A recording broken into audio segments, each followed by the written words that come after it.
Howdy, howdy, bucks and ducks. It's good to see you again. Got something a little strange, a little different, a little whatever, but I've been looking forward to popping this guy for a while, and since my girl wasn't interested, I have to do it by myself. So, I have to remember which meadery I got this one, but I got some Lothbrok mead, Bee and Hive out of Texas. I believe that's where Bee and Brew, Fort Worth, Texas. Got this last season, and well, it's time to give her due. Now look at the color in that guy. That, a little darker, but it says, of course, now named after the Viking king Ragnar Lothbrok. This mead is our finest special cask production. Start with locally sourced raw honey, ferment it down to a semi-dry mead, and then lay it to rest in freshly emptied bourbon barrels. Now, that's kind of that's the only downside to me. Is I unfortunately, I quit drinking bourbon a long time ago. I've become a Scotch guy. So, but bourbon barrels are plentiful because it's the United States. We are the king of bourbon. And, well, they only use a barrel once, and then it's available to be acquired. So, we cut her free. Let's pop the cork. Oh, that was me. I thought I heard angels sing. I'm just using a rocks glass this evening because I don't feel like breaking out any finery. We'll put the cork back in.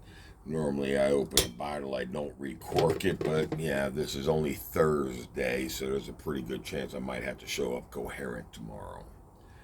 But look at that. That's got a really nice hue.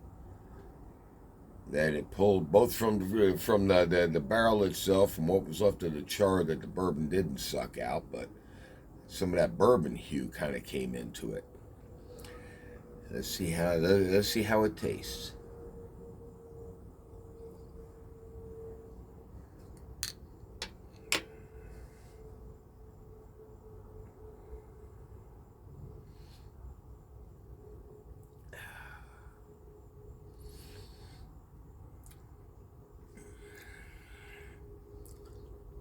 Can taste the sweetness of the honey, of course, but there's something behind it. It's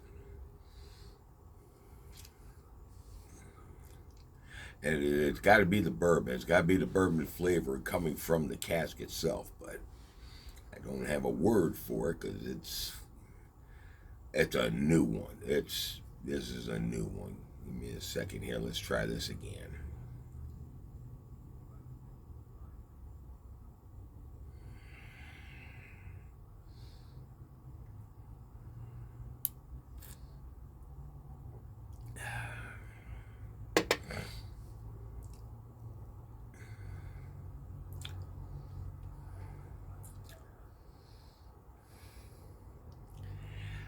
It's almost a harshness. I'm very interested to know whose bourbon barrels they bought. I mean, bourbon's bourbon, 51% corn. After that, you're pretty much free range. So it's named well, and I like it, but I'm not sure how much I like it.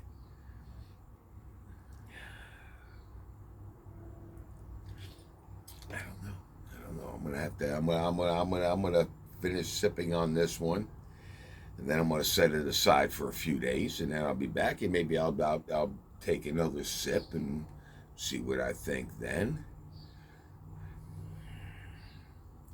But I'm not sure. It's good. I can still taste the honey. It's still very but it's got that something at the finish, and I can't describe it. Let's try this again.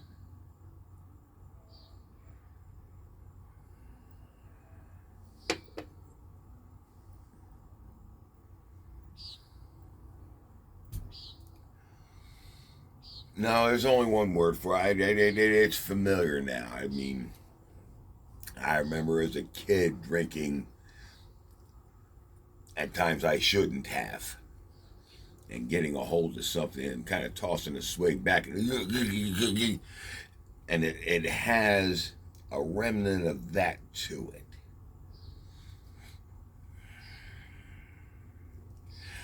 You know what? I'm not sure how I feel about this whole everything going into a bourbon barrel. I mean, bourbon barrels are bourbon barrels. That's what they were made for. I guess, some things really,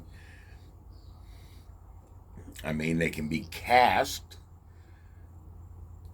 but whether they should be cast in a bourbon barrel, I'm not so much. I don't know. I'm gonna reserve my judgment for a couple of days. I'm gonna finish this one. I'm gonna think on it for a while. Y'all ain't gonna be around for it, but I'm going to.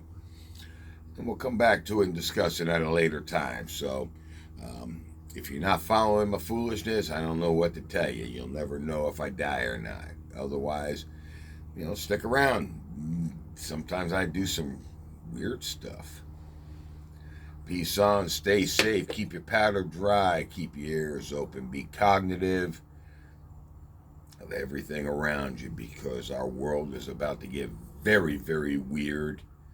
And if we want to survive it, we got to be on board with something. Peace out.